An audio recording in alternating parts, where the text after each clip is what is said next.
Meghan Markle, a smart, driven and outspoken royal. Meghan, the Duchess of Sussex, is a tour de force. On her 40th birthday, she has worked her way really from the bottom all the way up. From an early age, she set about making her mark on the world and appeared in this remarkable television interview on the Nickelodeon channel. Write letters and send them to the right people, and you can really make a difference. In 2018, she shook up the British royal family by marrying the nation's favourite prince. I think she saw herself as an equal to everyone in the royal family, and I think that she made that quite apparent. But she left almost as quickly as she arrived. She thought, I really don't think I want to keep doing this if it has to be done in the way the royal family want me to do it. Famously, Meghan has not been afraid to speak her truth. She found that she was constrained by traditional royal protocol, and it was made out that she was this very difficult figure behind closed doors. Critics believe she's turned Prince Harry against his family, and that history is repeating itself. Immediately, comparisons began to be made with Wallis Simpson, another American divorcee. Celebrating a milestone birthday on the other side of the Atlantic, what does Meghan's future hold?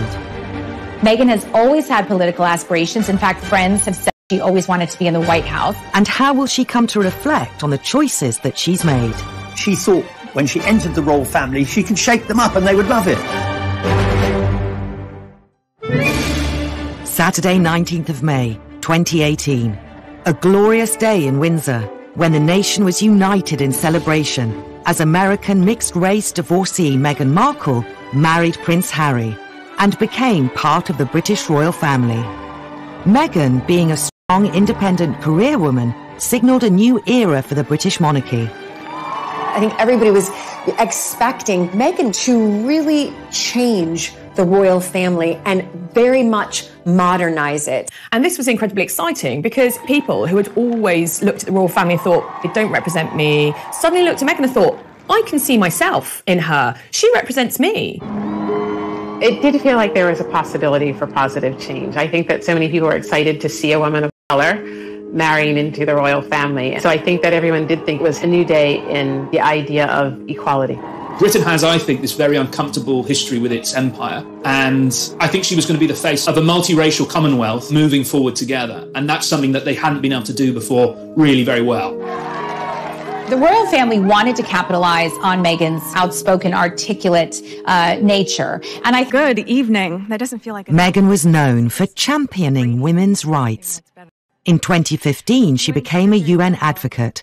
And when she appeared at their women's conference in New York, she gave a rousing speech. I am proud to be a woman and a feminist. After she joined the royal family, the palace was quick to acknowledge this, and Meghan was allowed to declare herself a proud feminist on the official royal website. The royal family were very pleased that they could present Meghan as an ardent feminist because it looked really good for the royal family. It soon backfired. The thing is, this was someone who wanted to be a feminist on her own terms. She was a maverick, and it's very difficult to be a maverick in the royal family. I think all those positive attributes that Meghan has meant she was not willing to listen and she was not willing to learn. She wanted to do everything herself.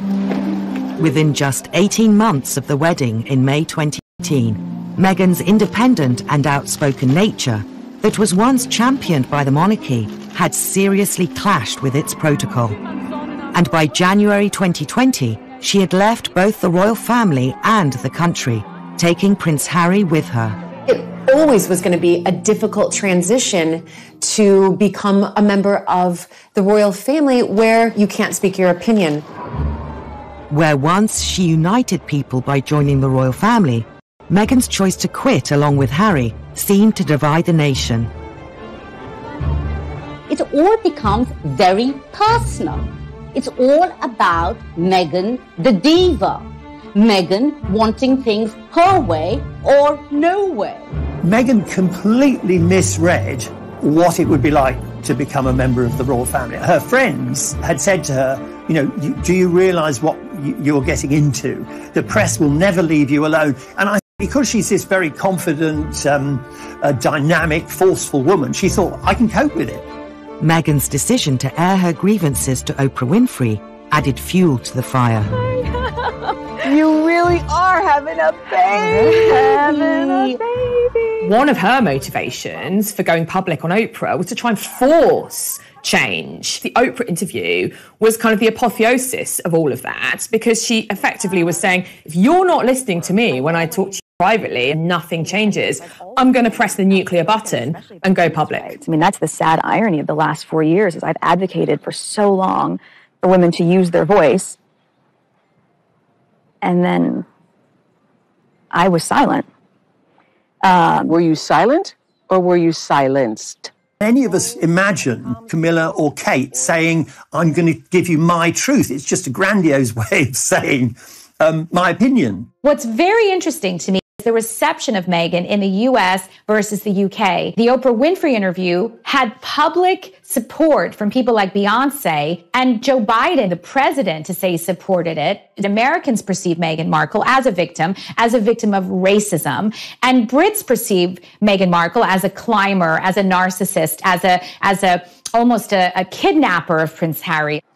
The frank interview with Oprah revealed a number of reasons why Meghan had decided to leave the royal family with Harry. So were you thinking of harming yourself? Were you having suicidal thoughts? Yes, this was very, very clear. Wow. Very clear and very scary. And, I didn't know who to even turn to in that. When she talked about the fact that she had suicidal ideations, the pressure had got so bad that she felt she couldn't go on anymore. When she was pregnant with her firstborn child, I mean, that's just horrendous, to be in that place where you just feel you cannot go on anymore. I felt very, very sorry for her. I think that she felt it was an opportunity for her to not only share that with the world, but perhaps her hopes were that the royal family was also listening. I think she was hoping for an apology. I think she was hoping they would phone and say, look, I'm really sorry. We now see that we pushed you too far. We should have behaved differently. We should have sat down as a family and discussed your mental health issues. I think she was horrified afterwards that the reaction was so negative from the family and that they didn't respond in the way that she wanted. The interview with Oprah seemed to leave little room for reconciliation with the royals. I think the amount that you expose yourself, people think of you as calculated. And being calculated, particularly the position she's in, is not necessarily, I think, a bad thing. Opening these conversations, having this discussion, I think the royal family has had a wake-up call. Certainly it's going to change the way things are done in future. I can be absolutely assured that the next time someone within the family has a mental health crisis, they will have everyone's attention. Turning 40 is a landmark for Meghan, as she capitalizes on her freedom to voice her truth, uncoupled from royal protocol. But her determination to speak out was forged at an early age, when she took on one of America's corporate giants. Perhaps this was always a sign that Meghan would be a very different kind of royal. Gloves are coming off. Women are fighting greasy pots and pans with Ivory Clear. 11-year-old Meghan was alarmed when she saw this. She was like, hang on a sec, that's not fair. Men do the washing up too. For Meghan, that was so significant.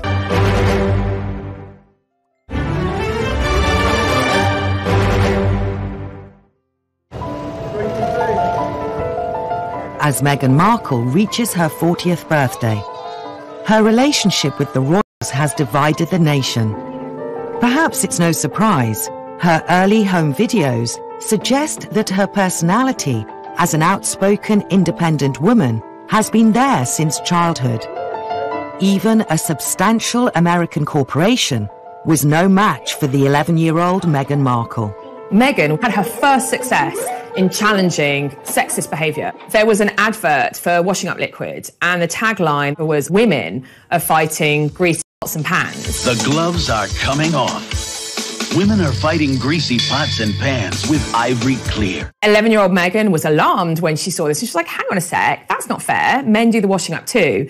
So she wrote to Procter & Gamble and said, this isn't fair. Can we get it changed to people? Why shouldn't it just be everybody should be using these cleaning products? Don't put the woman in the box that she's just, a stay-at-home housewife. She also contacted even Hillary Clinton who at the time was First Lady. And they changed it to people are fighting greasy pots and pans. She was interviewed by Nickelodeon News and became quite the star. If you see something that you don't like or offended by on television or any other place, write letters and send them to the right people, and you can really make a difference. You can kind of see her, like the first kind of taste for stardom, maybe. I mean, although you look at her and she's just such a really serious, solemn schoolgirl who was standing up for what she thought was right. And I think that shaped a young Meghan to become the woman that she is now, someone who is used to getting what she wants, someone who is used to speaking out for what's wrong and speaking up for what's right. For Meghan, that was so significant. She thought, I'm a little girl, nobody knows who I am, and the world has changed as a result of my actions. That has stamped her for life. Meghan was born Rachel Meghan Markle on the 4th of August, 1981. And she grew up in Los Angeles with her mother Doria and father Thomas. Both parents were influential in moulding Meghan into the determined woman she is today. But it was her mother who had the most impact. Doria was quite free-spirited, was also a very practiced yoga teacher, as well as a social worker. And so that kind of ethos of helping others was manifest from Meghan in an early age. Doria pushed this idea from Meghan's earliest years that you can do, if you believe in yourself and you work hard and you're really determined, you can do whatever you want. Principle for Meghan's whole life. But the American dream of being able to achieve anything you want is not top of the priority list for the British royal family, which brought Meghan into conflict with them. You can't really be anything you want to be or do anything you want to do or say anything you want to say. Your duty is to the Queen. And I think that's very difficult for somebody like Meghan to switch that American dream, if you like, off and be told, right, so now you just have to do what we say. Difficult. As she grew older, Meghan's nature was shaped more and more by her experiences of the world. When she's growing up, she's also exposed to international issues of poverty and deprivation.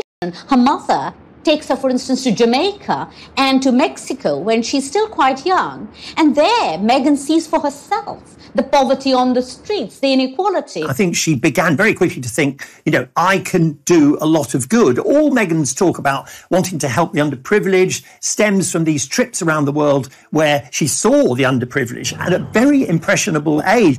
She also volunteered at a soup kitchen in Los Angeles, and Doria brought her daughter up to always ask what she could do for other people. It's rather remarkable in terms of her devotion to public causes, what she thinks is wrong. And from a very young age, she's encouraged to stand up for her beliefs. Her father, Thomas Markle, worked in the TV business and was a successful lighting director on the Emmy Award-winning sitcom Married with Children. It was Thomas who encouraged Meghan to take up acting, and she was an extra in this episode set at a school disco. Hey, listen, Kelly gets that jeans gig and we'll call it even. Nah, it's okay. She was the apple of his eye, and they were very, very happy. Even when he and Doria separated, they kept on very good terms for the sake of Meghan. And in fact, Meghan lived with her father, Tom, for a number of her teenage years. He paid for her to go through private primary and then private secondary school. He also helped pay for her to go to university.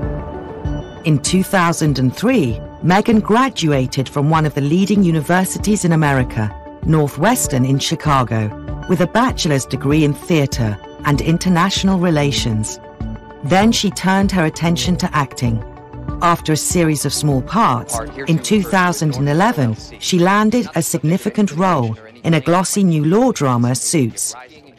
Her character, Rachel Zane, featured in the first 7 seasons of the show, which went on to take control of everything she did. I think Meghan has always looked at every opportunity and seen how she can rise. While she was filming Suits, we know that she was very outspoken about what she was wearing on telly so that it wasn't over-sexualized. She wanted to be portrayed on TV as this strong woman character, not as a sex symbol. Her character became very popular, and she knew then that she had the power to have a voice. And at one point, she felt comfortable enough in her popularity and power to be able to say, I don't want to have any more scenes where I'm wearing just a towel. She saw that as being gratuitously sexist. She insisted that the character not be so raunchy and be more in control of her life. What's very characteristic of Meghan is to take something and to try to change it. And we know that's what she tried to do with the royal family.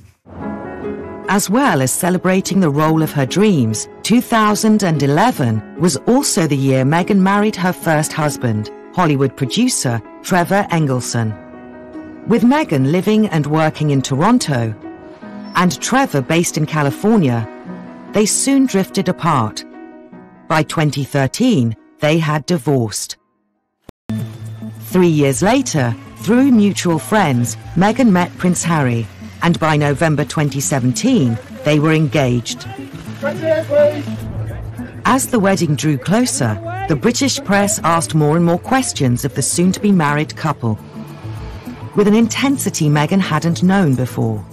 I've never been part of tabloid culture. I've never been in pop culture to that degree and lived a relatively quiet life, even though I focused so much on my job. And so that was a really stark difference out of the gate.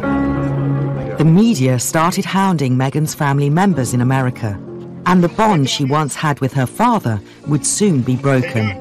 Thomas had fallen on hard times, and the obvious way to make some money was to give interviews about his daughter, who was now a member of the British royal family.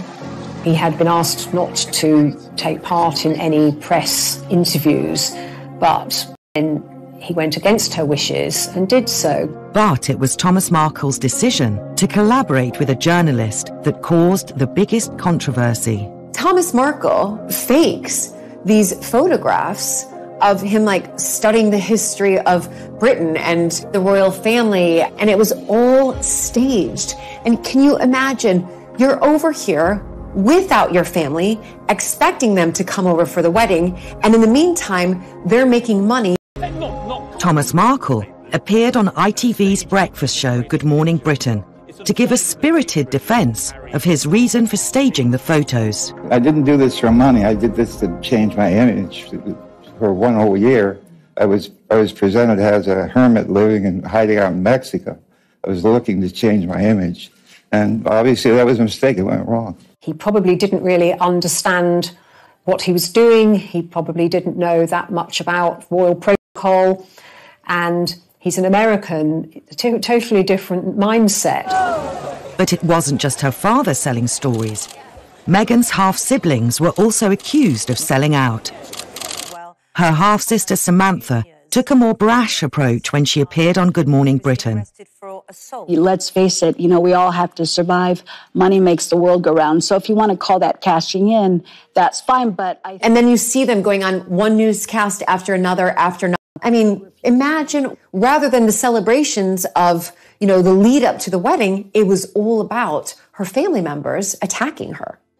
It's very, very difficult to have people turn on you and negative things being said about you. So I feel very sorry for her. And I think that's a very tough road to be in, because you expect your parents to be supportive of you and to be your rocks rather than to be your detractors. It was reported that Meghan felt betrayed. It's also believed that she has not spoken to her father or siblings since. Her mother Doria was the only family member to attend the wedding. Harry famously said, now she has the family she never had, which caused great upset with the Markles at the time, not surprisingly. Regardless of her family troubles, after the wedding, Meghan settled into royal life. But it wasn't long before stories emerged of conflict in her new family. It's not given that just because you're sisters-in-law, you have to be singing from the same hymn sheet. The cracks began to show because they are very, very different.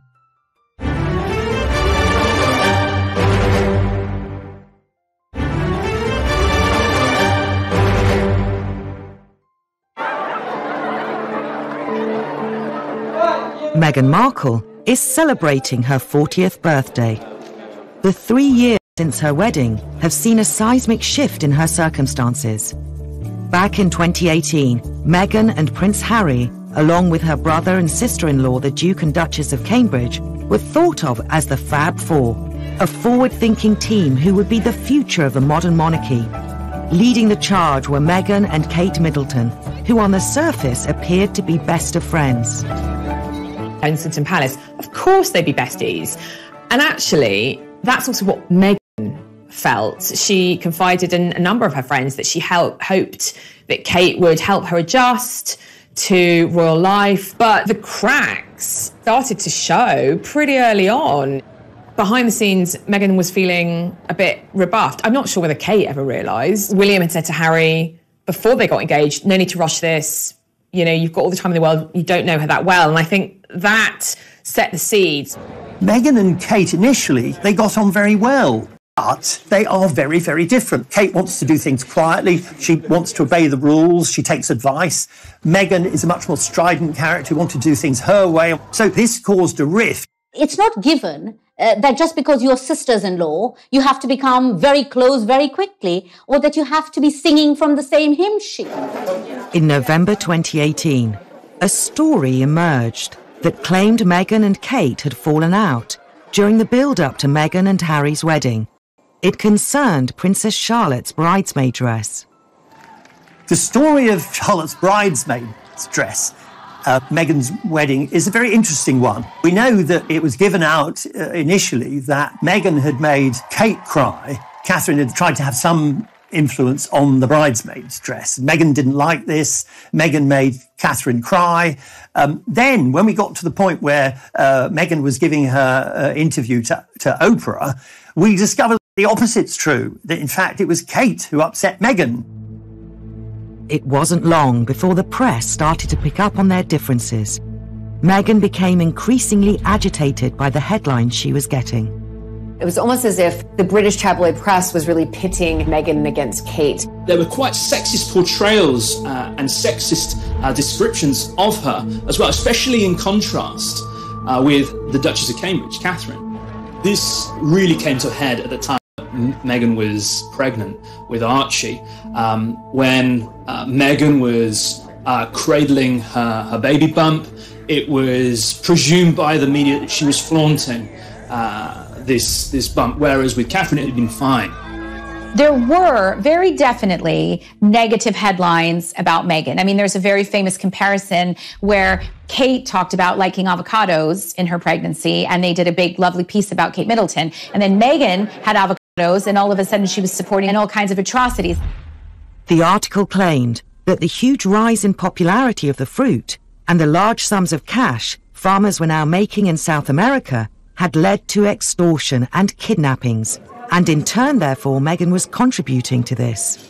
So the same story was presented. Stop that happening is to simply ignore it. Complaining was pointless. You make a big stink about it. All that happens is the story just runs and runs and runs. Despite the negative headlines, Meghan's passion for helping others was making headway with the public. In the early stages of her time as a British royal, it seemed that the public really warmed to her. The fact that she was doing things differently, that she lent the royal family a new edge in its relations with the greater British population. For example, we saw this after the Grenfell Tower fire, where she, alongside women that were affected by that disaster, released a cookbook to raise money for the victims of the fire.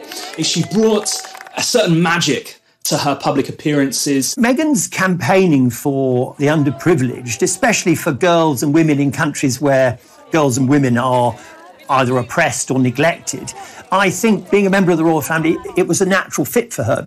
I think we did have a moment where, right, okay, she's settled in. She's wearing the stockings. She's laughing with the Queen. She's putting her best foot forward, and great. The dust seems to be settling.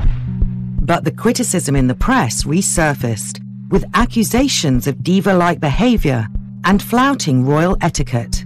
Initially, it was for relatively harmless, very small things. For example, she broke protocol by walking ahead of Harry at one event. It was almost as if everything that Meghan did was magnified to the point that if she opened up a car door for herself, it was like, oh my gosh, she's a real feminist. She's not following royal protocol and having somebody else open the door for her. She would have thought, well, these are just stuffy little pointless rules that the royal family have. She'd have just thought, well, why can't I open my own car door? What on earth is this thing to make a fuss about? In some ways, Meghan's wish or insistence to do things her own way highlighted how stuffy and out of touch the royal family are. She found that she was constrained by traditional royal protocol and that she couldn't do things in the way that she'd hoped to. And it was made out that she was this very difficult figure behind closed doors. So I think it was the perception around it of this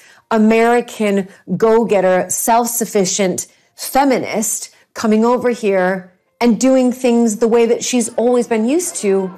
And that was perceived as aggressive. Information began to trickle out that she wasn't towing the line. The fact that she wanted to do things differently was causing problems for the royal family. She didn't want to obey the rules. And I think she came across sometimes, and this is increasingly true, striking to come into the class situation of Britain and to see how firmly entrenched it is.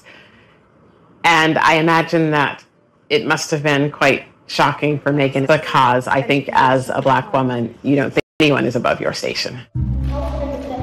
Meghan was then accused of getting involved in politics, a move frowned upon in royal circles. We see how Meghan, both in Fiji, for instance, as well as in Wellington, New Zealand, rubs shoulders with politicians like the New Zealand Prime Minister, and she talks about women's empowerment, and she talks about women's suffrage. Of course, royals traditionally never do that. I think it began to go wrong when Meghan made it clear that there was a political element to her interest. And I think that began to make people feel in the royal family that she was perhaps, just going a bit too far, because they just don't want to politicise these things, because traditionally, and quite rightly, the royal family has stayed out of the political arena. Some of the stories written about her couldn't have been further from the truth. They presented this story as a rags to riches story. Meghan, like Cinderella, had started off at this terrible place, and now she was living in a palace in London. And Meghan quite rightly complained and said, actually, Compton was about 15 miles from where she really grew up. She grew up in a middle-class suburb. And so she said that, this had racist overtones because it was suggesting that, the black gangland area of Los Angeles was where she started life. There was nothing discreet about this characterisation. And so she had to navigate what was a racialised coverage of her public image. The British tabloid media's characterisation of Meghan, the headline, Meghan straight out of Compton, was overtly racist in its description. Despite the negative press coverage throughout the winter of 2018 and early 2019, Meghan was still well thought of by the public. On the 6th of May that year, Meghan and Harry's son Archie was born.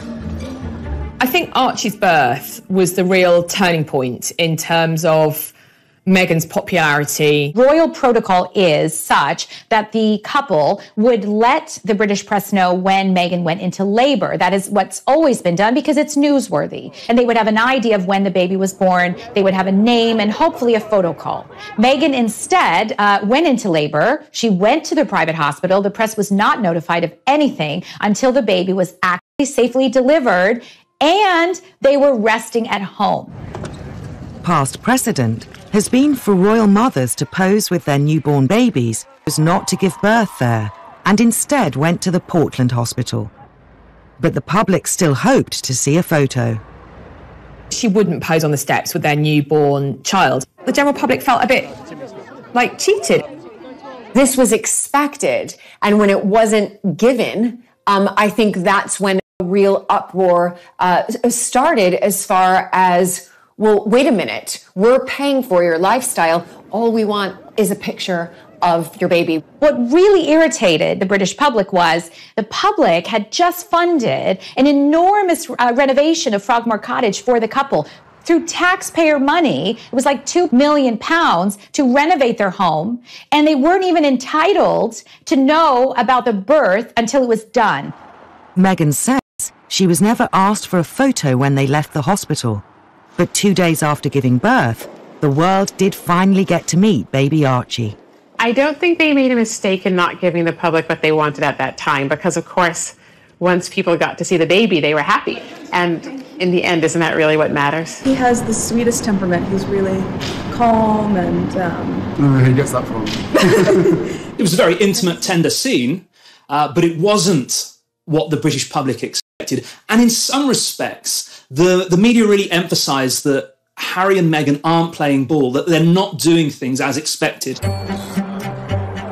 It was another example of Meghan choosing to follow her own path instead of royal tradition. Meghan enjoyed a respite from criticism in September 2019 when she took Archie on the royal tour of South Africa.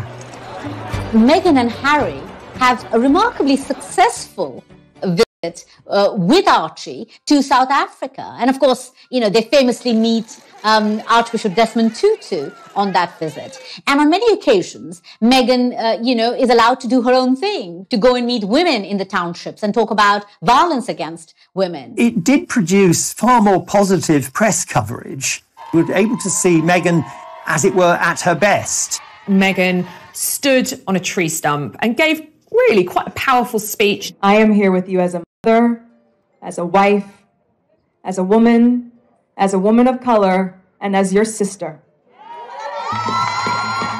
Here she was saying, yes, I might have married into the most famous and wealthy family in the world, but I'm still one of you. She wasn't being too political, but she was using her own experience to say, I want to be your figurehead and I want to be here to help.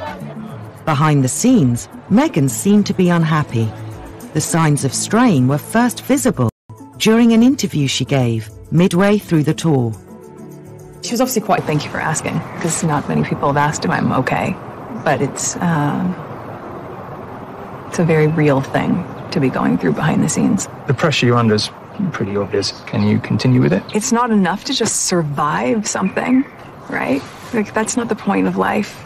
You've got to thrive. You've got to feel happy. And I think... Which takes everyone really by surprise, because we all think that she is happy, that she is thriving, that she is doing what she wants to do. It was such a direct criticism of the royal family.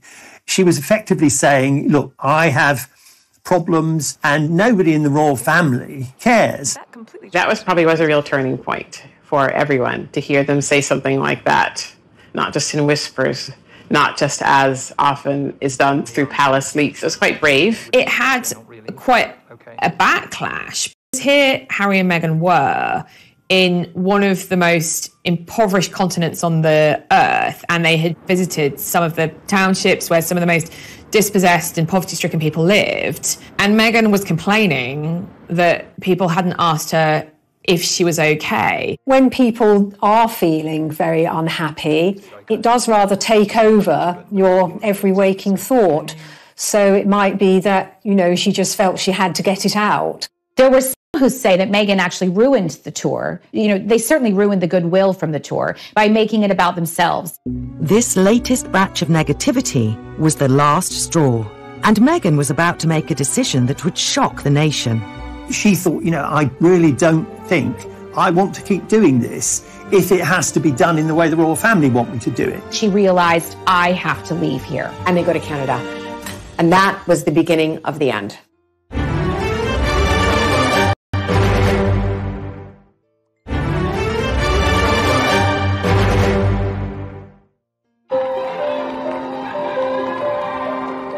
When it became clear that Meghan's personality might not be compatible with the British royal family, her only option seemed to be a break with tradition.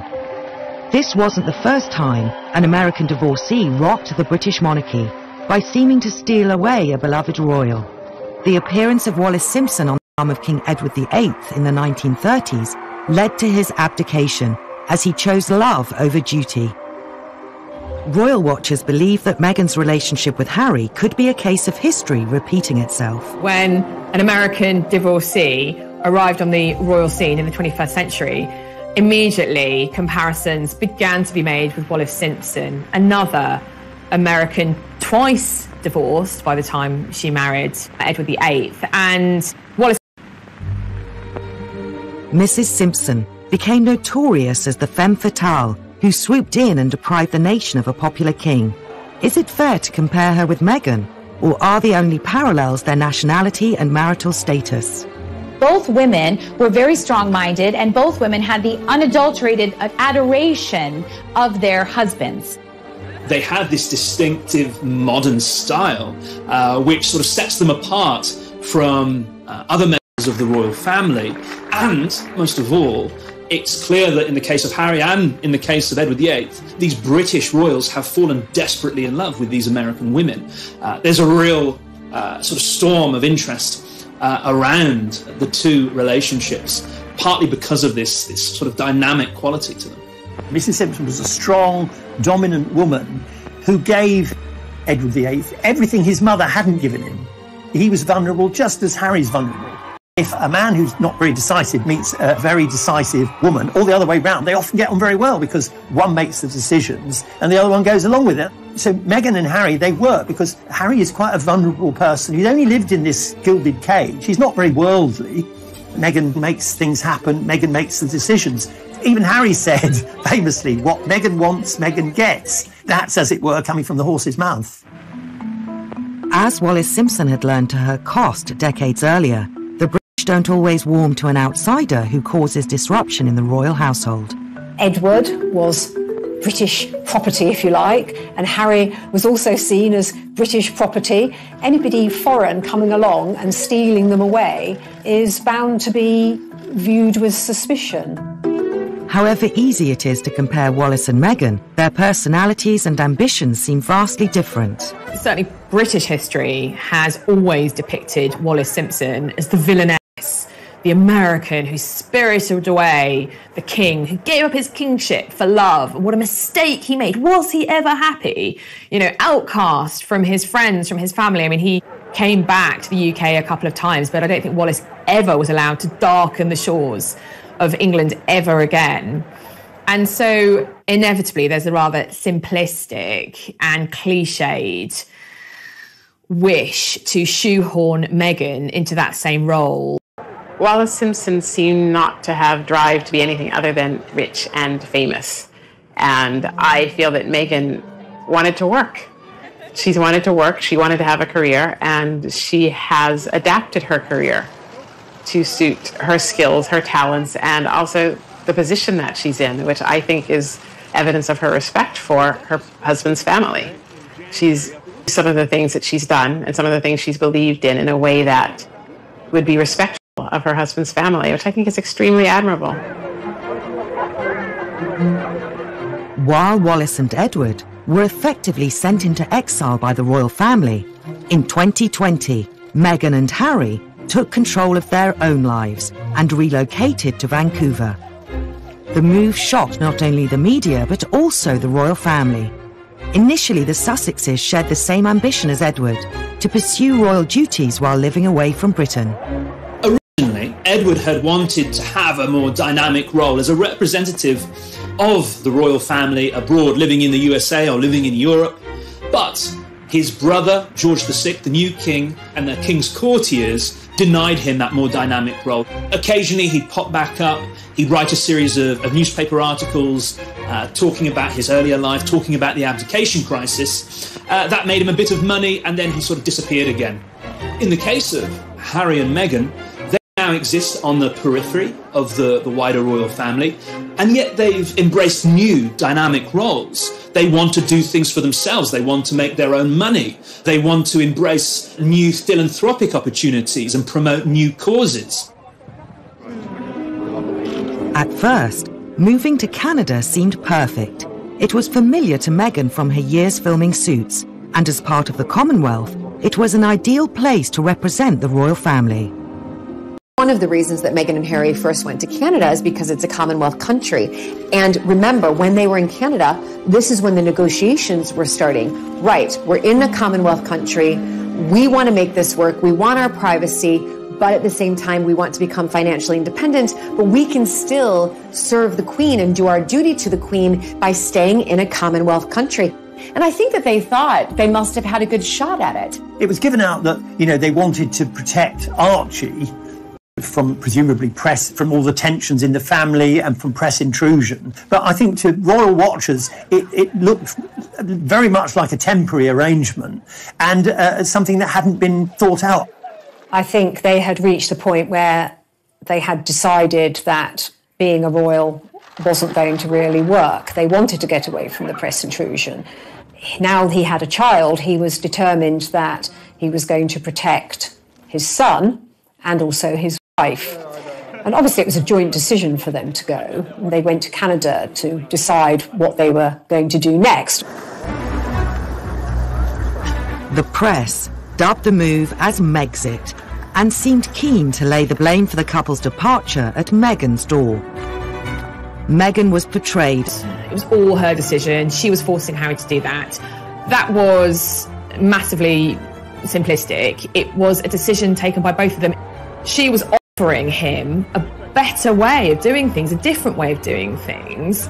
And he decided that for the future of his family, he would take that with both hands and run with it.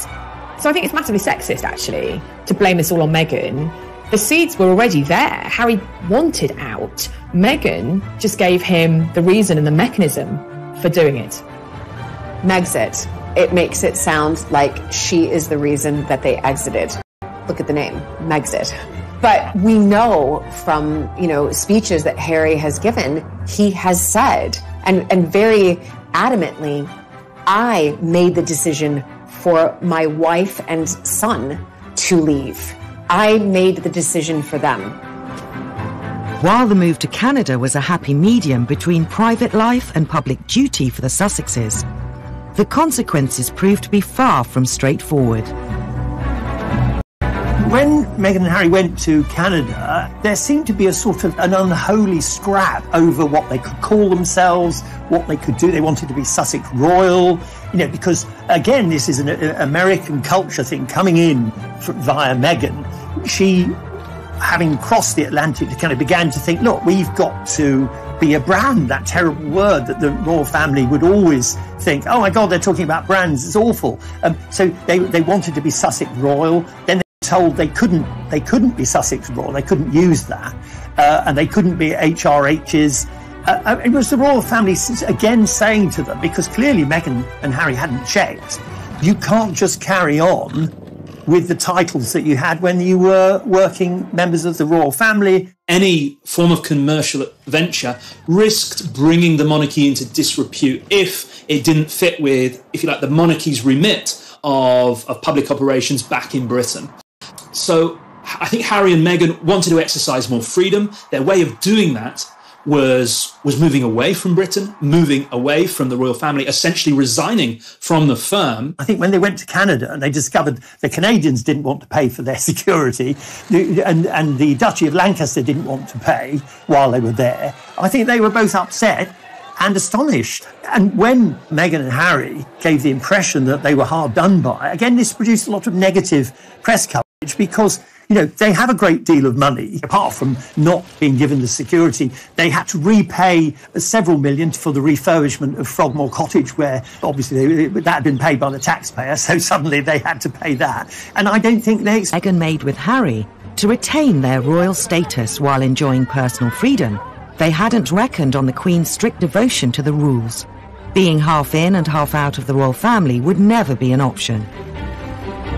We've seen it time and time again in the royal family. It's difficult to have love and duty work simultaneously together, right? Very, very difficult. And I think, obviously, that is what Harry and Meghan wanted in their negotiations with the Queen, was this love and duty sort of synergy. We can make it work. And the Queen put her foot down and said, no, it's either love and you step down, or it's duty and you stay on.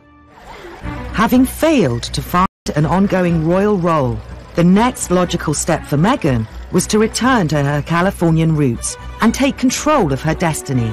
Yet her next move with Harry caused an outcry almost never seen in the history of the monarchy. You know, some people might wonder whether or not Meghan may live to regret all of the revelations in the Oprah interview. Oprah herself said later she was surprised that Meghan said some of the things that she did.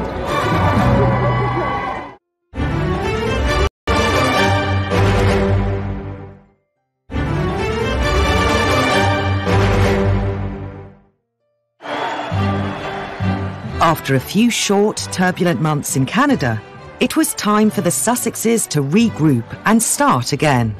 Returning to the UK was impossible. The obvious location to settle was California, the place Meghan knows best, free from the shackles of duty. Here she could use all her contacts and media know-how to turn the Sussexes from exiled royals into a successful and profitable brand. America welcomed the Sussexes with open arms.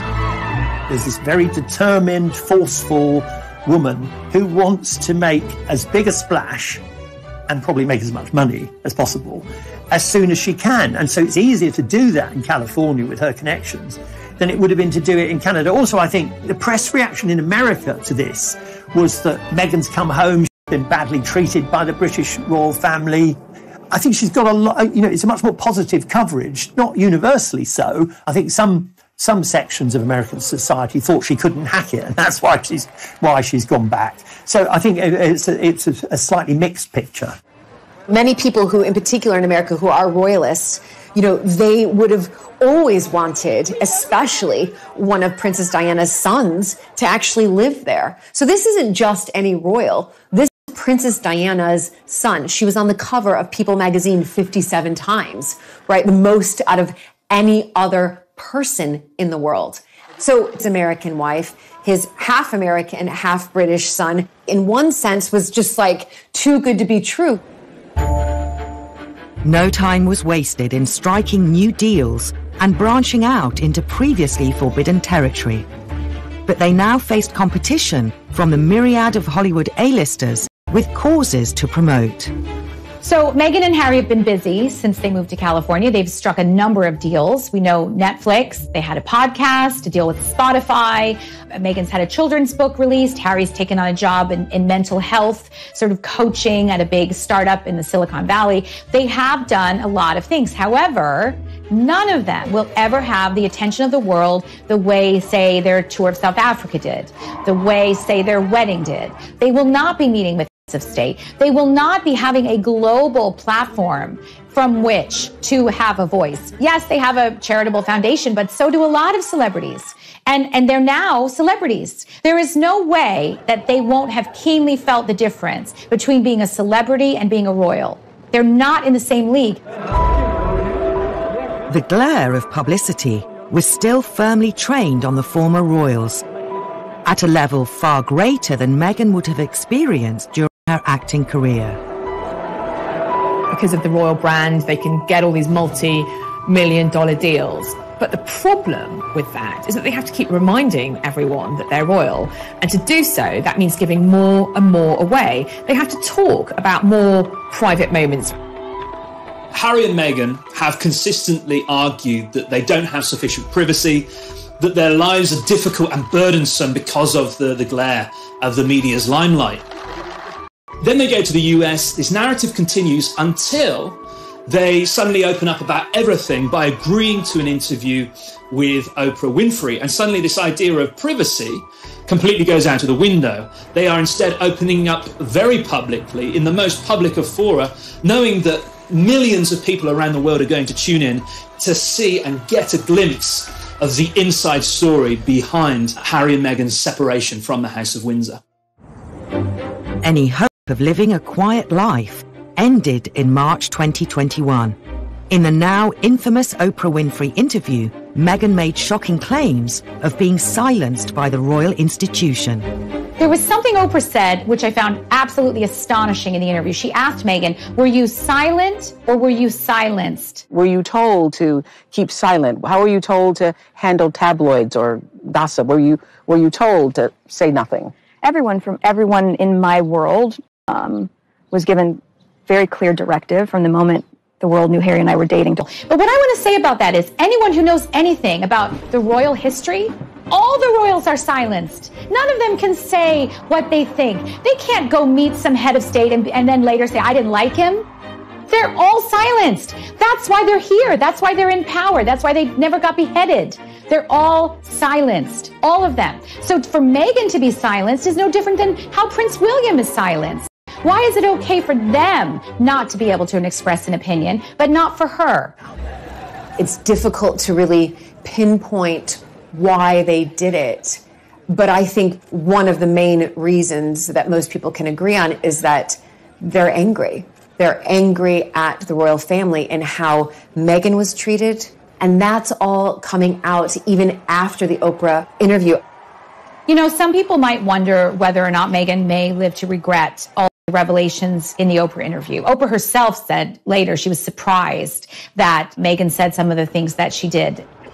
I think the problem for Meghan was she was angry, she's upset. I think she thought when she entered the royal family, she could shake them up and they would love it. They would do things Meghan's way.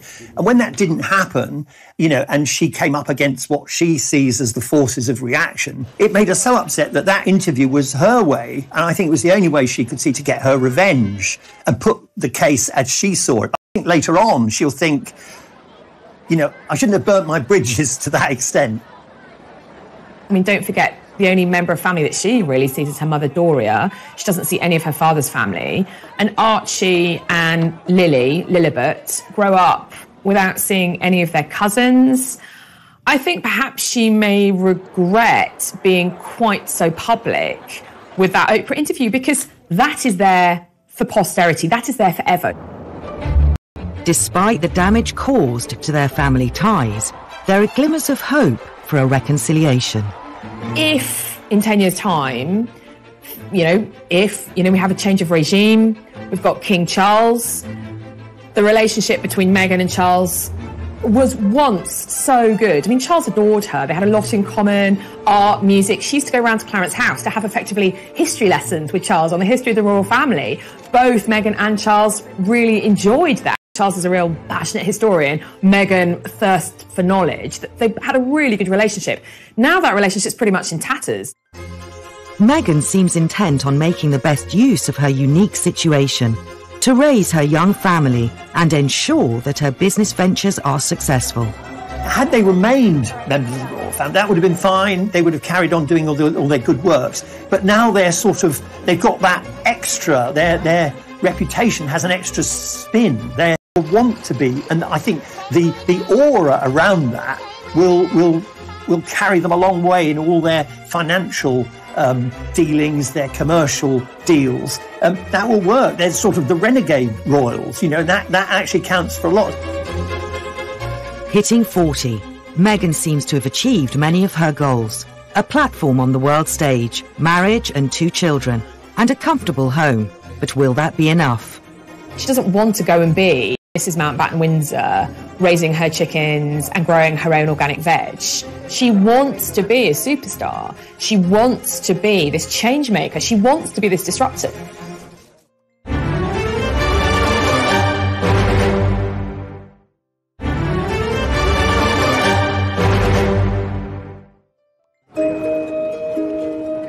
Now 40, Meghan's impact on the way we view the royal family remains a topic of intense scrutiny. Recent royal events mean there could be opportunities to reconcile the Sussexes with the Windsors. Since the death of Prince Philip, there has been a lot of media speculation, as we might have expected, about whether there could be some form of reconciliation between the Sussexes on the one hand and the rest of the family. And we kind of got a flavour of that when Harry travelled back to Britain for his grandfather's funeral. And we saw something very similar with the recent birth of Harry and Meghan's second child, Lilibet. Whether that happy family event might be the opportunity, might provide the window for some form of reconciliation. As yet, the jury is out. Meghan's royal in-laws aren't the only people with whom relations are strained. Given the emphasis that Meghan and Harry have always placed on the importance of a loving family structure, it's it's really unfortunate that Meghan's own relationships, particularly with her father and his side of the family, seem to have really broken down. But there is some hope now that she is back home, as it were, in California, and he's not too far away physically, that after the pandemic, maybe the two can meet and try and make their relationship work. If not for themselves, then certainly for both Lilibet and Archie. Why wouldn't you want to work on reconciling with your family? Because, at the end of the day, family is, in one sense, it can be your real stability, and it's what we all, at the end of the day, come back to. We do. We always come back to our family. For all of the controversy, a time may come again when, rather than the villainess of the story, Meghan will continually be, in some sections of the public consciousness and the media, be portrayed as this kind of villain who has taken Harry away. I personally think that's too simplistic. I think that Meghan and Harry were very unhappy in their life, and so they wanted to make the change to make a more positive change. I think the problem for Meghan is that they complained about intrusion, about privacy, but actually she didn't want a quiet life. She doesn't want to go and be Mrs. Mountbatten Windsor, raising her chickens and growing her own organic veg. She wants to be a superstar. She wants to be this change maker. She wants to be this disruptor. So to do that, you have to have a very high public profile. And to have that public profile, you have to trade in on those royal connections. And to do that will mean that she will alienate her in-laws even more. There's very little question in my mind that Meghan will be viewed as a villain. What you have to understand is that the British public really loves Harry. They don't want to see Harry as a betrayer. It's far easier to blame this other woman who's a foreigner. But a lot of people still believe that Harry will come back. A lot of people in the UK believe that Meghan and Harry will not be together in 10 years, and Harry will make his way back home.